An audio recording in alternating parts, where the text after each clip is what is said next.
in, I have not been able to play Warhammer 40k with any of my friends. So, you can see me looking down. That's because I'm bringing up my phone so I can check to make sure I'm broadcasting, as opposed to last time when I did not check it. I simply was broadcasting to nothing, and it wasn't for the act of one viewer. Let me know. I would have kept on talking. So instead of going to Stream Manager, we're just going to go to the channel live. I'm going to take a quick listen. And there we go. I now know that I'm broadcasting. So today's story is from last Saturday night's game, where I was the DM, but I also run a DM PC with the party. And we were playing an MTG themed game where we play a bunch of planeswalkers as the apprentices of Gatewatch, and to be the future of Gatewatch. Each of our characters is under the tutelage of one specific Gatewatch member. Now, some of it has been modified for the purposes of, fitting the narrative and whatnot. So we're not following exactly the story that's being told by Magic Wizards of the Coast with Magic the Gathering. So we've been tasked with investigating a cult of Nico Bolas trying to reach out to another cult of dragon worshippers. Now, so we've been sent by Gatewatch to investigate this. We were given, after a couple of tests, our characters have been given total leeway on how to approach our investigation. So we were sent to the plane of Faerun, and we began our investigation in the city of Waterdeep. Now, the party has been there for about almost a month. We're essentially established ourselves. I decided as the DM. Let me get my book. I had to do some rearranging, and now my books are right here next to me. Because my desk is taken up by my Xbox and keyboard, I don't have room. I don't have room for my dinner and whatnot when I have to eat upstairs. So I got a smaller plate, which caused me to rearrange some things. So I decided to run a small bit of Waterdeep Dragon Heist. So using the starter of this, which really takes players from level 1 to 2. Now the whole adventure of this book will take players from level 1 to 5. So theoretically, with my party being level 7, they could easily breeze through the contents of this book. Now, I did add some modified enemies. I've added additional enemies just to keep the players, on their toes. And I'm not running it purely based on what the book says. I mostly use it to consult what goes on in Waterdeep. So, they met with Volo. They gained ownership of a tavern. They met with, I scaled up the people who live in I scaled up the Poltergeist and added a Banshee, which is the Poltergeist's sister. Just so that, if they were to choose in the exorcism route, it would still be a nice challenge for them rather than something very simple. But they decided to open it as a tavern. They made friends with the ghosts, and now they've started running. So this story kicks off though. After they had the tavern for about 10 days, they turned out a profit, and they're relaxing. Now the day before.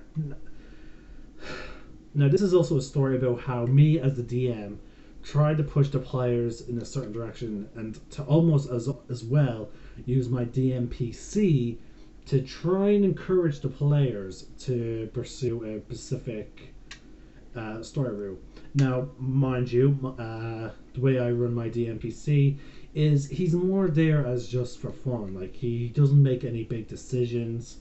and he I generally use him to shine the spotlight on different party members, or just to grease the wheel of conversation a little bit. Um, but the party decided to go to a big fancy restaurant, and for the most part, the party was all happy to. It was actually encouraged by my girlfriend. She wanted to go see it, so and I remembered it from a module from Adventures. Like, unfortunately, I don't have the actual module, so I had to do some digging to try and figure out which of these statues it was in. Eventually, the party went there. One party member offered to pay for the whole thing, then only realized how much it was going to cost. But he's like, "I will pay for it." Now, mind you, my character is also flat broke, so he's like, "Okay, free me up." My character used change self to change his clothes into something fancy. Most of the party got fancy dress. Our characters had a meal. Some of us went back to a bathhouse that I put in. One of the party members who bought Volo's Guide to Monsters, because that's an actual book in the world of Faerun, and so he went back to the tavern to read it on the balcony. So some things transpired. My character pushed a bit of conversation between two of the party members. Sorry, I keep messing with this. I really shouldn't. It's not safe. I had to use it because I just got some deliveries today and I used it to open them. But I shouldn't be messing with it. It's not safe. So, after some brief conversations about like what are we doing here, like some of our abilities, three of us showed off our abilities to one another. Then we went back to the tavern to everyone else. We then rested, and to only then discover one of the part. No, I forgot I was a half elf. I thought I was a wood elf. Again, like, in all fairness, I am the DM, so I'm trying to juggle everything else. So keeping track of my character, often I forget to update my character sheet because I'm trying to juggle everything else. To some of my players' amusements. So one of the players went to sleep until he felt something bumping underneath him. He peeks under the bed, expecting to see the ghosts or something, because he can't see into the ethereal plane. And to only then see my character with a dagger trying to stab at a mouse. And so he then goes under the bed and we both try and stab out. He manages to slash mouse. He's at the backseat. So he's like, my character's eyes just go wide, and he basically gives in to instinct, and the mouse gets away after being slashed by some sort of magical claws. I don't know exactly how he did fire damage, but he did fire damage along with the claw damage. The mouse escapes. The next morning, the part that everyone convenes. My character is exhausted because of, well, being up all night patrolling looking for that mouse. So now, apparently, this person is playing not to backseat, a homebrew race based on the demon cats from Japanese folklore. And now this guy is also the DM for one of my other games. So he's the DM for one of our group's games that takes place on Fridays. So when he makes a homebrew race, he dives into the research. He looks up about the inspirations of the creatures. He made a kitsune as well, and he looked into kitsunes, and he made several sub races based on different kitsunes from Japanese folklore. So it's fun. So I trust him when he says apparently he has advantage when tracking a wounded creature because he can sense the blood. Now we have another tabaxi, and he's like, can I somehow track it by scent? Using my feline instincts to hunt and mouse. And I was just like, sure. So the party starts following. Now, mind you, they're scoring over 20s to track this mouse. So they start following. I lead them out of Troll Skull Alley into the sewers. They continue following, even still scoring like 20s and 25. So I'm like, okay, he's managed to keep following until you get to it leads out of the sewers. They go out of the sewers and they keep following down until they reach the City of the Dead, which is the graveyard district of Waterdeep. So they eventually follow it to a tomb, where then one of our party members. Now this party member tends to be very silent, so I was thrilled when I heard that he had like the highest investigate passive investigation. So after they check for traps, when he walks in with the rest of the group, I say, you notice something behind the vase, and you notice that there's some bandages and medical equipment. You then also notice there's like a butt imprint on the dust on the top of this. I don't know what exactly they call them. It's like a sarcophagus. You know those stone ones that you see in like mausoleums, as well as a footprint, and you see a bit of blood in between the spaces. So you gauge it to be roughly around the leg here, like from the thigh to the ankle area. So so the party starts talking. So we're like, okay, it could be a druid, could be a were rat, could be someone who can cast polymorph. So the party starts coming up with theories, but then we start heading back, and then we notice that we found the footprints. So we start following the footprints from the mausoleum, but it seems like they backtrack towards Troll Skull Alley. Now, because Waterdeep is basically based on Manhattan, eventually we get to a road where there's loads of foot traffic and whatnot, because it leads right to the market. So the party's like, crap, we can't track any further, but it looks like this road, and I gave them a handout to show that it seems like it goes straight up a road that leads directly to Troll Skull Alley. So the party starts talking about continuing the investigation of the this apparent rat, and I'm like, this is not what I planned. I planned a bunch of different things, but now they're so focused on this rat, and I'm like, what the hell? So as my DMPC, I'm like, well, guys, Gatewatch sent us here for a reason. Like, should we not be investigating, dragon cults and whatnot? Like, what happens if Gatewatch, message cast sending or drops in on us for it, like, to check our progress? And the parties, now mind you, some of the party members are like, my girlfriend's, her character is like a bit worried. She's like, oh yeah, what if they do? But then two other party members speak up and they're like, well, we can't do our investigation properly if we're constantly worried about someone eavesdropping on us, and also we're supposed to establish ourselves within the city, so like we need to make sure that we see normal. And I'm like, oh god, like they came up with very good reasons. So I'm like, okay, I'll just move what I have prepared aside for now. So then they look to my character and they're like, okay, we want you to infiltrate a rival that lives across the street and spy on him. And I'm like, okay, because my character has the ability to disguise self. He has also very high charisma, especially in deception. So he's just like, fine, I'll do this. So he's gone for the day doing all this investigating. So I'm like, okay, well, there go. I feel like the players purposely did that to get my character out of the way, because also another reason why now, in all fairness, he also has the ability to detect thoughts, and I gave him he also knows encode thoughts, which allows him to take a memory, pull it out, and basically have it be tangible. So with all that, they're like, okay, well, you're a perfect spy person to investigate that.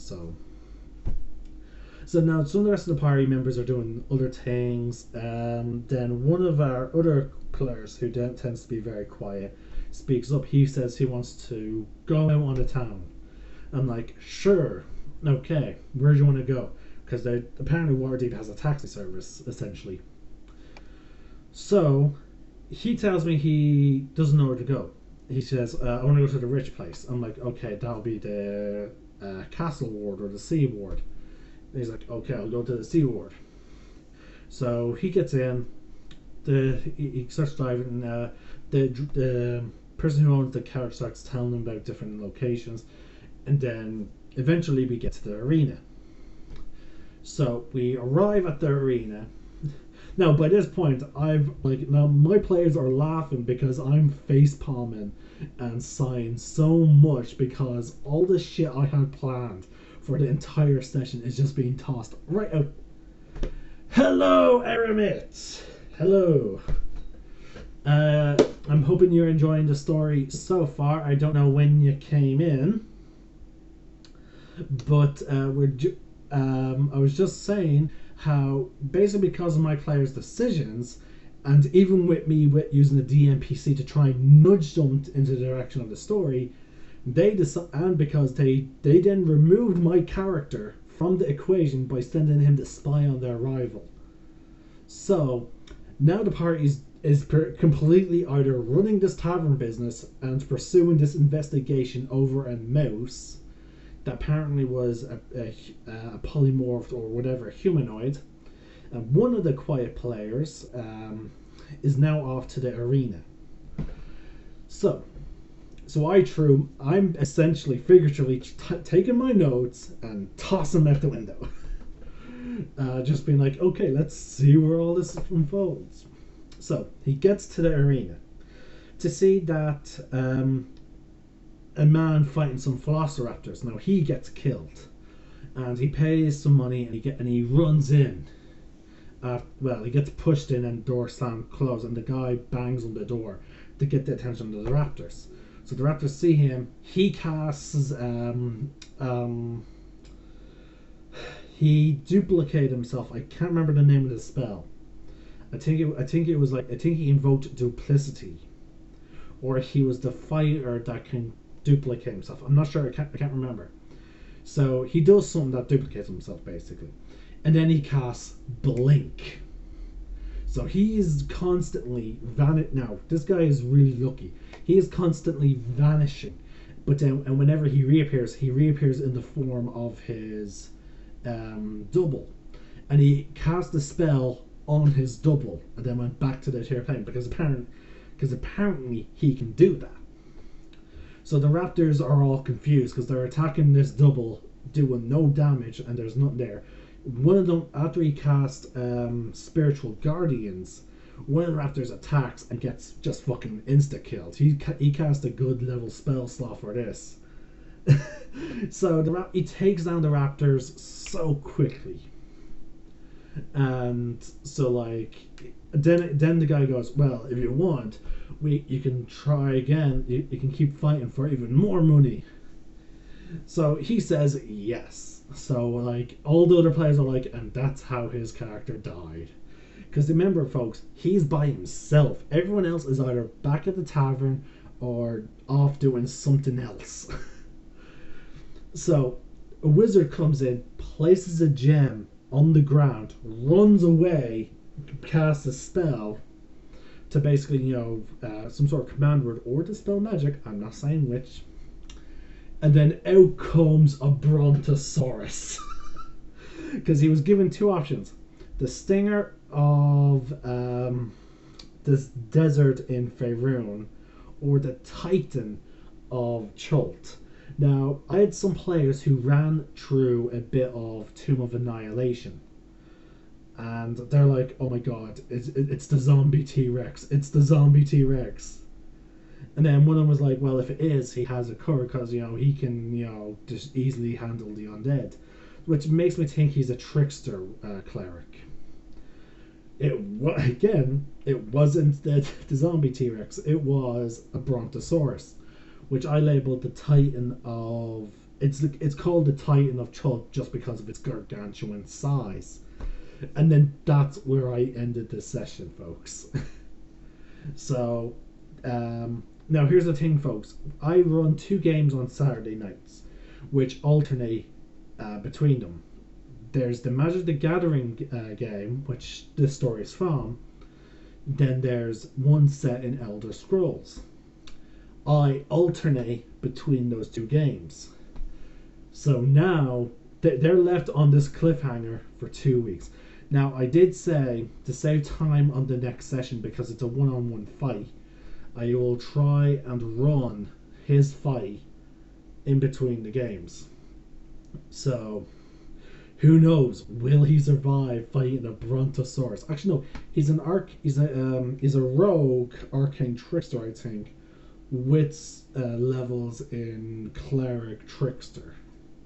So he's actually a very stealthy character, and has a lot of illusion magic at his disposal. But so who knows? Maybe he can beat the brontosaurus, and he's incredibly lucky when it comes to the dice. But like, wow. Uh, so yeah, folks, this is just this is just a story about like how no matter how much you prepare as a DM, players could just go the completely opposite direction of what you have planned. And again, it calls on a good question. Should the DMs invoke some railroading, or should they just allow players to just decide to go in places that they don't have to? I still have those plans. I still have those notes that, for the investigation. It's just that I'll have to use them for different days. So I don't know. But oh my god, it's just hilarious. It's frustrating and hilarious at how much I could prepare to then only have to just have it completely derailed by the choices of my players. And even when I have a DMPC to try and nudge them into the right direction, because of how lenient I am with the DMPC, again, he's not going to go against the party. If the party decides on a course of actions, which the party did, the majority of the party said, yeah, we want you to spy on this guy. Your set of talents, is very useful on spying. So we want you to spy on this guy. So, as a character, why wouldn't he agree? Yeah, he feels like they should be investigating dragon cults and whatnot, but they made some very good points. How are they going to investigate if they have to constantly watch over their backs? Also, as members of Gatewatch, they need to keep it a secret that they're able to planeswalk, because planeswalkers are not supposed to just blatantly declare oh yeah, I can go anywhere I want, as long as I know where I'm going. In the multiverse, they're not supposed to announce that. So they do need to nail down the idea of spies in rat form. So that's it for today. I had some other stories I was going to tell you, but this just shot straight up to the top of the list. I know I said in the last video I was going to tell you the story about how one of my players slapped a child, or whatnot, but I'm not going to make that type of promise again, because I don't know what's going to happen. I honestly don't. I have a game tomorrow. I then have to DM. I have a game as a player tomorrow. I have a game where I'm a DM on Thursday. I have a game where I'm a player on Friday. Then I have another game where I'm a player on Saturday. And then I have the Elder Scrolls game. I don't know what's going to happen. There could a better story could pop up. So I'm not going to be okay, next time I'll tell you this story. I'm not going to make that same mistake again. But still, wow.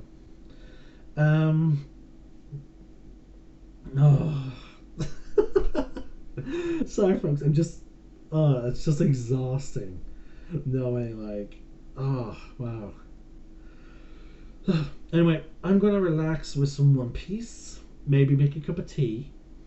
Now, mind you, I say I'm gonna relax with some One Piece, but for those of you that watch or read One Piece, I'm at this Sandy Ogi Archipelago story arc, just before the time skip when they first go there, and I'm at the bit with the human shop. So I say relaxing, but I'm not going to be relaxing. Oh god, bloody Oda. Yeah, hype. That's exactly it. The animation, like I will say, the animation did jump up quite a bit. So the fights, like there are certain fights I'm really looking forward to. But at the same time, the emotional turmoil I'm expecting in those episodes is just, oh god, it's haunting me and it's terrifying me. But yeah, tomorrow is my casual day, which is currently for my new Let's Play series, which is we're still playing Halo Reach, and hopefully, unlike last week, I won't get as many distractions from my family, and I'll be able to do more than one mission. So here's hoping we can play a good bit of Halo Reach tomorrow. And then who knows, if I'm dead lucky, if I wake up as early as I did today and get my walk out of the way, I could be like maybe by some miracle I can finish Halo Reach, and then the following week I can get started on Halo Combat Evolved.